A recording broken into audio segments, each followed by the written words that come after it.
லாப்டா ladies இது ஒரு ஹிந்தி படம் நெட்ஃபிளிக்ஸ்ல வந்து பாத்தீங்கன்னா அவைலபிளா இருக்கு. லாப்டா லேடிஸோட மீனிங் என்னன்னா தொலைந்து போன பெண்கள்னு சொல்லலாம். ஒரு பையன் ஊர்ல ஒரு பொண்ணை பார்த்து வந்து பாத்தீங்கன்னா கல்யாணம் பண்ணுவான். அந்த ஊர் வழக்கப்படி பெண்கள்லாம் குஞ்சத்தலை நிமிராம இருக்கணும், முக்காடு வேற போட்டு அனுப்புவாங்க.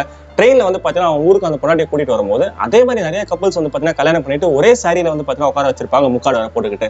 அவனோட ஊர் வரும்போது வேற ஒரு பொண்ணை வந்து பாத்தீங்கன்னா கூட்டிட்டு வந்து இறங்கிடுவான். அந்த பொண்ணு தெரிஞ்சே இறங்கிருக்கும், ஏன்னா படிக்கணும்னு ஆசைப்பட்ட பொண்ணு கட்டட கல்யாணம் வந்து பாத்தீங்கன்னா பண்ணி வச்சிருப்பாங்க. அங்க உண்மையான ஒய்ஃப் வந்து பாத்தீங்கன்னா வேற ஒரு ஸ்டாப்ல இறங்கிட்டு புருஷனை காணணும் வந்து பாத்தீங்கன்னா இங்க அவஸ்தப்பட்டு இருக்கும். அதுக்கப்புறம் இவனுக்கு விஷயம் தெரிஞ்சு அவங்க ரெண்டு பேரும் ஒன்னா சேராங்களா இல்லையான்னு சொல்லிட்டு தான் கதையே. குஞ்சத்துல நிமிராம தான் நடக்கணும்னு சொல்லிட்டு வர பிரச்சனை. ஈவன் அந்த பொண்ணு தொலைஞ்சிட்டா கூட போட்டோல கூட வந்து பாத்தீங்கன்னா முக்காடு தான் வந்து போட்டுட்டு இருக்கு. வரதட்சணை கொடுமை, ஹஸ்பண்ட் பேரை சொல்லக்கூடாது, படிக்கணும்னு ஆசைப்படுற பொண்ணை கட்டாய கல்யாணம் பண்ணி வைக்கிறேன்னு சொல்லிட்டு செம்மையா அந்த படத்தை வந்து காட்டியிருப்பாங்க. அடக்கொடக்கமா இருக்கணும், பொத்தி பொத்தி பாதுகாக்கணும்னு சொல்லிட்டு பெண்களோட வாழ்க்கை அழிச்சவங்க தான் நிறைய பேர்லாம் இருக்காங்க. ஈவன் நம்ம அம்மா கூட வந்து பாத்தீங்கன்னா நிறைய தரமெல்லாம் இருக்கும், ஆனா நம்ம அப்பாலாம் வந்து பாத்தீங்கன்னா விட்டுருக்க மாட்டாரு. கேர்ள்ஸ் எப்படியாச்சும் படிச்சு வாழ்க்கையில முன்னேறிடுங்க, இந்த உலகம் நமக்காக தான்.